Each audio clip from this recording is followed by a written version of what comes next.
तो फिल्म की शुरुआत होती है शॉशैंक रिडेम्पशन नाम के एक जेल से, जहां से कोई भाग नहीं पाया था क्योंकि यहाँ से भागने वाले हर कैदी की सजा मौत होती थी।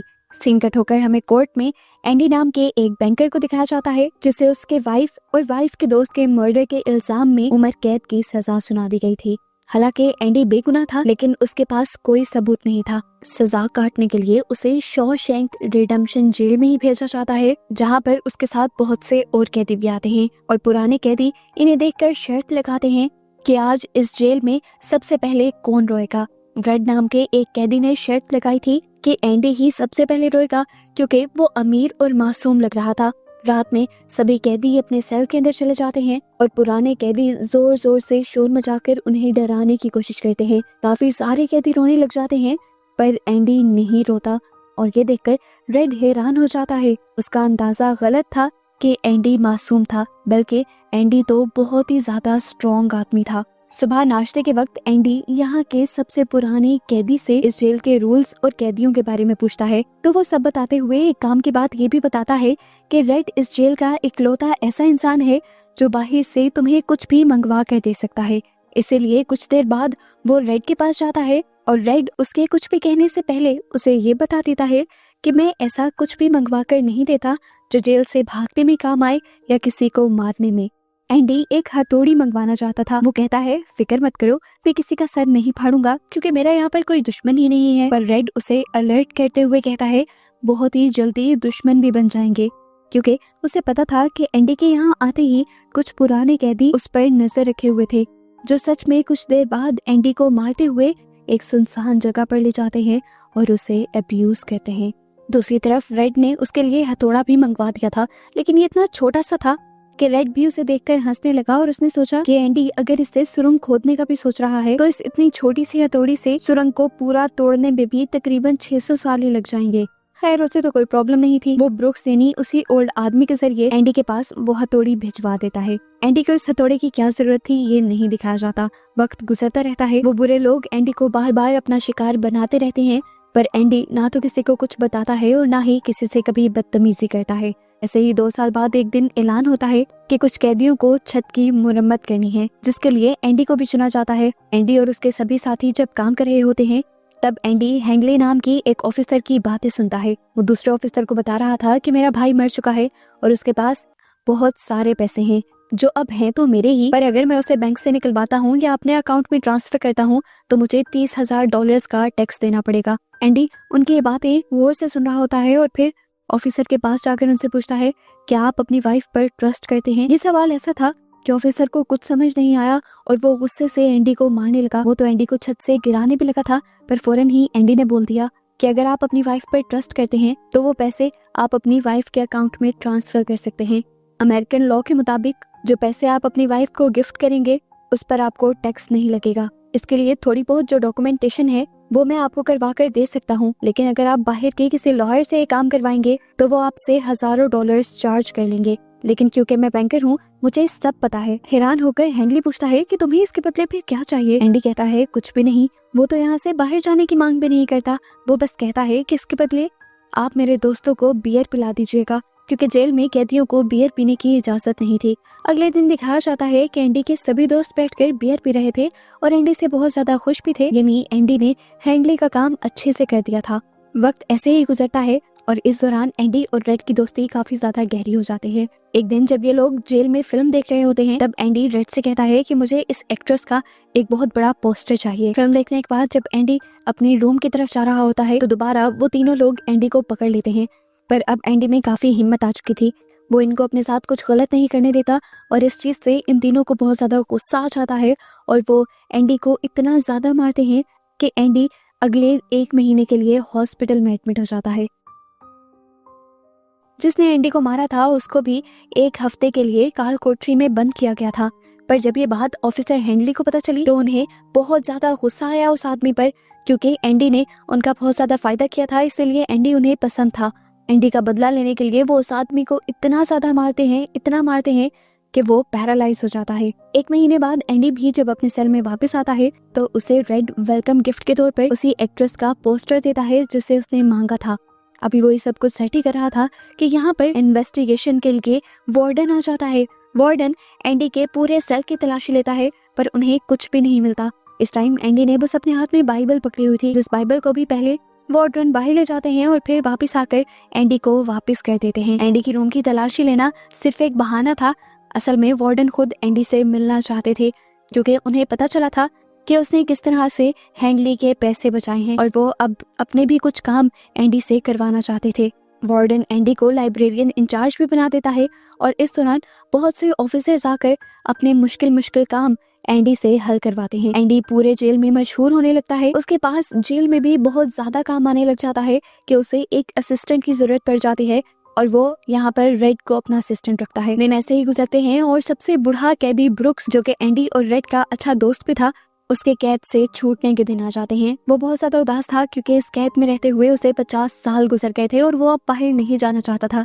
इसीलिए वो एक कैदी के गले पर चाकू रख देता है ताकि ये लोग एक आदमी को मारने के इल्जाम में दोबारा उसे जेल में ही रख दें, पर फिर भी उसे जेल से बाहर निकाल दिया जाता है। उसकी ये सजा भी माफ कर दी जाती है।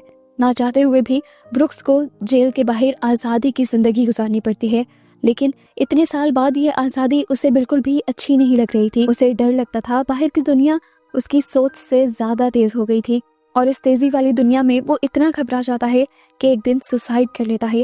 पर सुसाइड करने से पहले उसने एंडी और रेड के लिए लेटर भी लिखे थे, जिन्हें रिसीव कर ये दोनों बहुत ज्यादा दुखी होते हैं।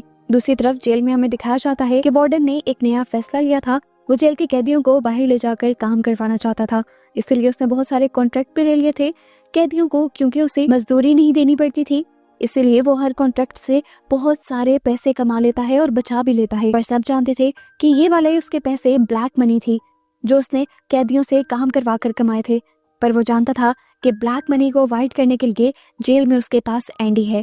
वार्डन की इस हरकत की वजह से शहर में जो नॉर्मल मजदूर थे वो भूखे मरने लगे थे, क्योंकि वार्डन बहुत सस्ते में सबके कॉन्ट्रैक्ट्स लेने लगा था और लोकल लेबर को अब काम नहीं मिल रहा था। इधर एंडी वार्डन के सारे पैसे एक ऐसे आदमी के नाम पर जमा करने लग जाता है जो मर चुका था। ऐसे वार्डन के अकाउंट में कोई भी ब्लैक मनी शो नहीं होती और लीगली वार्डन पर कोई केस भी नहीं बनता। कुछ दिन गुजरते हैं और हम देखते हैं कि इस जेल में जब कुछ नए कैदी आते हैं तो उसमें एक टॉमी नाम का कैदी भी आता है। जल्द ही उससे सबकी दोस्ती हो जाती है और उसे यहाँ पर सबसे अच्छा इंसान एंडी ही लगता है। उसे जब ये बात मालूम होती है कि एंडी एक झूठे इल्जाम में यहाँ पर आया है तो उसे बहुत ज्यादा दुख होता है और एंडी की हिस्ट्री जानते हुए मूवी में एक शॉकिंग ट्विस्ट आता है। एंडी को टॉमी के जरिए अपनी बेगुनाही का सबूत मिल जाता है। असल में टॉमी एक चोर था और उसके दोस्त भी चोर हुआ करते थे। एक दिन उसका दोस्त जब एक घर में चोरी करने के लिए गया तो उस घर का मालिक उठ गया और टॉमी का दोस्त बहुत ज्यादा डर गया। पुलिस में पकड़े जाने के डर से उसने उस आदमी को भी मार दिया, साथ ही साथ उसकी वाइफ को भी मार दिया। पर अगले दिन उसे पता चला कि वो दोनों मैरिड कपल नहीं थे बल्कि दोस्त थे और इन दोनों के मर्डर का इल्जाम पे लगा दिया गया था एक बहुत बड़े बैंकर पर। ये बातें सुनाते हुए टॉमी खुद भी बहुत ज्यादा दुखी हो रहा था। वो कहता है कि ये सारी बात मुझे पता थी, बस मैंने अपने दोस्त को बचाने के लिए गवाही नहीं दी और मुझे तो एंडी के इस केस के बारे में भी काफी बाद में पता चला था, जब केस की सुनवाई भी हो गई थी और एंडी को सजा भी हो गई थी। तब कहीं जाकर मैंने न्यूज में वो खबर पढ़ी थी। ये सारी बातें सुनकर एंडी के होश उड़ने वाले हो जाते हैं। उसकी बेगुनाही का सबूत अब आ गया था, वो अब जेल से बाहर जा सकता था। फौरन वो वार्डन के पास जाता है और उन्हें सारी कहानी सुनाता है, पर वार्डन बहुत चालाक था। वो एंडी की इस कहानी को झूठा बता देता है क्योंकि वो जानता था कि अगर एंडी बाहर चला गया तो उसके राज खुल जाएंगे जो सब एंडी के पास हैं। एंडी उससे वादा भी करता है कि मैं बाहर जाकर भी आपका राज ही रखूंगा और बाहर भी अपनी मदद करता रहूंगा। पर वार्डन उसकी एक नहीं सुनता, उल्टा उसे काल कोठरी में कैद करवा देता है और फिर जाकर टॉमी से मिलता है और टॉमी से पूछता है क्या एंडी जो कुछ कह रहा है वो सच है। टॉमी जवाब में कहता है बिल्कुल सच है। वार्डन ने पूछा क्या फिर तुम अदालत में जाकर उसके लिए गवाही दे सकते हो। टॉमी जैसे ही हाँ में सर हिलाता है तो चुपके से वार्डन ऊपर खड़े हुए एक गार्ड को इशारा कर देता है जो टॉमी को गोलियों से छलनी कर देता है। यहाँ काल कोठरी के अंदर एंडी को ये खबर मिलती है कि टॉमी भागते हुए मारा गया है, पर एंडी जानता था कि जरूर उसे वार्डन नहीं मरवाया है। इसका गुस्सा वो वार्डन के ऊपर उतार देता है जब वार्डन उसे मिलने के लिए आता है और इस सब के चक्कर में वार्डन एक और मर्तबा उसे 1 महीने के लिए काल कोठरी में और बंद रहने का ऑर्डर दे देता है। अब सारे कैदियों में भी ये खबर फैल चुकी थी कि एंडी बेकसूर सजा काट रहा है और सभी को एंडी के लिए बहुत बुरा लगता है। खैर 2 महीने कट जाते हैं किसी तरह और एंडी काल कोठरी से बाहर आ जाता है और सबसे पहले रेड से मिलता है। वो रेड से सवाल करता है कि क्या तुम कभी इस जेल से बाहर निकल पाओगे। रेड कहता है हाँ, लेकिन तब जब मैं बहुत ज्यादा बूढ़ा हो चुका हूँगा। अब एंडी खुद बोलना शुरू करता है और कहता है कि मैं यहाँ से निकलकर मेक्सिको जाऊंगा। वहाँ पर एक बहुत ही खूबसूरत सी जगह है जहाँ जाकर हमेशा मुझे ऐसा लगता है कि वो जन्नत का एक टुकड़ा है। वापस आने का मेरा दिल नहीं करता। वहाँ पर मैं एक रिसोर्ट बनाऊंगा और एक पुरानी सी यॉट लेकर उसे ठीक करूंगा जुगाड़ू तरीके से, जैसे तुम जुगाड़ करके इस जेल के अंदर चीजें मंगवाते हो। ये दोनों हंसने लग जाते हैं और हंसते हंसते रेड सीरियस होकर उसे कहता है तुम गलत उम्मीदें लगा रहे हो, उम्मीदें इंसान को पागल कर देती हैं। एंडी उसकी इस बात को भी इग्नोर करता है और उससे कहता है वादा करो मुझसे, जब तुम इस जेल से बाहर निकलोगे तो मेरा एक काम करोगे। एंडी रेड को एक एड्रेस बताते हुए कहता है कि वहाँ पर एक बहुत बड़ा सा दरख्त है। दरख्त के साइड पर स्किन पत्थरों से एक दीवार बनी हुई है, लेकिन उन्हीं पत्थरों में एक काला पत्थर भी है। तुम उसे उठाना और उसके नीचे एक डब्बा होगा और जब भी तुम रिहा हो जाओगे तुम जाकर उस बॉक्स को जरूर देखना। रेड उसे जाते जाते सवाल करता है कि उस जगह में आखिर इतना खास है क्या। तो वो बताता है कि वहाँ पर मैंने अपनी वाइफ को प्रपोज किया था। रेड से बात करने के बाद वो वार्डन के पास जाता है और वार्डन के सारी ब्लैक मनी को वाइट करके वो उसे डॉक्यूमेंट्स बनाकर देता है और फिर खुद ही उन डॉक्यूमेंट्स को तिजोरी में रखता है। जिसके बाद वार्डन जाते जाते उसे अपने कपड़े और जूते दे देता है और कहता है कि कपड़ों को प्रेस कर दो और जूतों को चमका दो। हालांकि ये काम एंडी के नहीं थे, पर एंडी कुछ भी नहीं बोलता और खुद ये काम करने लगता है। इन सब कामों के बाद एंडी अपने सेल में वापस आ जाता है और इस दौरान हमें रेड को दिखाया जाता है जो एंडी के लिए बहुत ज्यादा परेशान था। एंडी ने आज उससे जिस तरह की बातें की थी उनसे लग रहा था कि एंडी अपने आप को मार देगा और ऊपर से वार्डन का भी बिहेवियर उसके साथ बहुत ही ज्यादा खराब था। मुश्किल से इन सब की रात गुजरती है और सुबह होते ही इन सब के सेल के दरवाजे खुल जाते हैं। सारे कैदी बाहर आ जाते हैं सिवाय एंडी के और यहाँ रेड और भी ज्यादा घबरा जाता है। रात से ही उसे लग रहा था कि कुछ तो गड़बड़ जरूर होगी। इस जेल की हिस्ट्री में भी ऐसा पहली मर्तबा हो रहा था कि कोई कैदी सुबह को अपने सेल से बाहर नहीं निकला था। गार्ड्स जाकर एंडी का सेल चेक करते हैं और घबराते हुए वापस आ जाते हैं। दूसरी तरफ हमें वार्डन को दिखाया जाता है जो तैयार होने के बाद जैसे ही अपने जूते पहनने लगता है तो उसके जूतों के डब्बे में एंडी के पुराने जूते होते हैं और ये देखते ही वार्डन पागल हुआ इन लोगों के सेल की तरफ बढ़ने लगता है। पूरे जेल में अलार्म्स बजा दिए जाते हैं और ये अलार्म पहली मर्तबा यहाँ का कोई भी कैदी सुन रहा था। ये अलार्म किसी कैदी के भाग जाने का अलार्म था। वार्डन भी एंडी के सेल में जाता है तो देखता है कि वहाँ एंडी नहीं है। वो फौरन से रेड को बुलाता है क्योंकि रेड एंडी का बहुत अच्छा दोस्त था। उससे पूछता है बताओ एंडी कहाँ है। रेड के पास भी कोई जवाब नहीं था तो वार्डन गुस्सा हो गया कि वो एक इंसान था, हवा थोड़ी जो उड़ के चला गया, उसे आसमान खा गया है, ये जमीन निकल गई है। उस समय वार्डन यहाँ पर पड़े हुए कुछ पत्थरों को उठाकर गार्ड और रेड को मारने लग जाता है और कुछ पत्थर वो दीवार पर भी मारता है और पत्थर दीवार पर लगकर नीचे गिरने के बजाय एक पोस्टर को फाड़ देता है। ये लोग पोस्टर हटाकर देखते हैं तो वहां पर एक पूरी टनल बनी हुई थी। ये देखकर रेड हैरान परेशान हो गया था। वो जानता था कि ये काम उसने उसी छोटी सी हथौड़ी से किया होगा। एंडी हमेशा से उसकी सोच से बहुत डिफरेंट निकलता था। खैर अब हमें एंडी के साइड की स्टोरी दिखाई जाती है कि किस तरह एंडी इस जेल से बाहर निकला था। एंडी उस छोटी सी हथौड़ी से हमेशा उस दीवार को खोदता रहता था। उसने ये काम बहुत ही सफाई और बारीकी से किया था। हर रोज वो वहां से निकलने वाली मिट्टी को वहीं पर नहीं छोड़ता था बल्कि अपनी पॉकेट्स में डालकर बाहर बिखेर देता था। आहिस्ता आहिस्ता उसकी मेहनत रंग लाई और उसने पूरी सुरंग बना ली। वार्डन अभी भी एंडी को ढूंढना चाहता था। वो हर जगह बाहर तलाशी करवाता है पर एंडी तो उन्हें कहीं नहीं मिलता। बस कुछ चीजें मिल जाती हैं, एंडी की वो छोटी सी हथौड़ी जिससे उसने एक सुरंग खोदी थी और उसके पुराने कपड़े। एंडी ने अपने आखिरी दिन में बहुत ही चालाकी से काम लिया था। वार्डन के जितने भी इलीगल सबूत थे उसने वो अपने पास छुपा लिए थे और आखिरी दिन जाने से पहले उसने वार्डन के कैबिन में अपनी बाइबल रखती थी जिसे बज़ाहिर वार्डन ने डॉक्यूमेंट से समझा था। और ये सारे काम करने के बाद जब वार्डन ने एंडी को कपड़े प्रेस करने के लिए दिए थे तो उनमें से एक सूट एंडी ने खुद पहन लिया था और उसके ऊपर फिर अपने पुराने कपड़े पहन लिए थे और वो नए जूते जो वार्डन के थे वो भी एंडी ने पहन लिए थे। इसीलिए एंडी अपने पुराने जूतों को डब्बे में रख गया था। रात में उसने अपने सेल में जाने के बाद सबके सोने का इंतजार किया। जैसे ही लाइट्स ऑफ हो गई उसने छोटी सी टार्च जलाते हुए उस सुरंग से बाहर निकलना शुरू किया। इस सुरंग के जरिए वो सिर्फ अपने सेल से बाहर निकला था पर अभी भी जेल से निकलना बाकी था।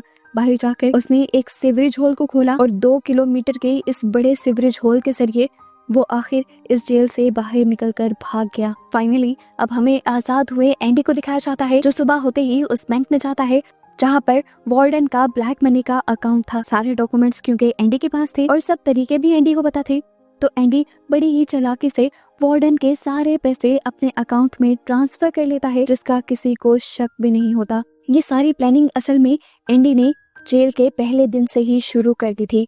वार्डन का जो अकाउंट भी उसने खोला था वो अपने डैड के नाम पर खोला था, ताकि जब वो पैसे अपने पास ट्रांसफर करे तो किसी को शक भी ना हो। फाइनली मूवी के एंड पर ना सिर्फ एंडी आजाद हुआ था बल्कि वो माला माल भी हो गया था, और ये अमाउंट भी कोई छोटी नहीं थी।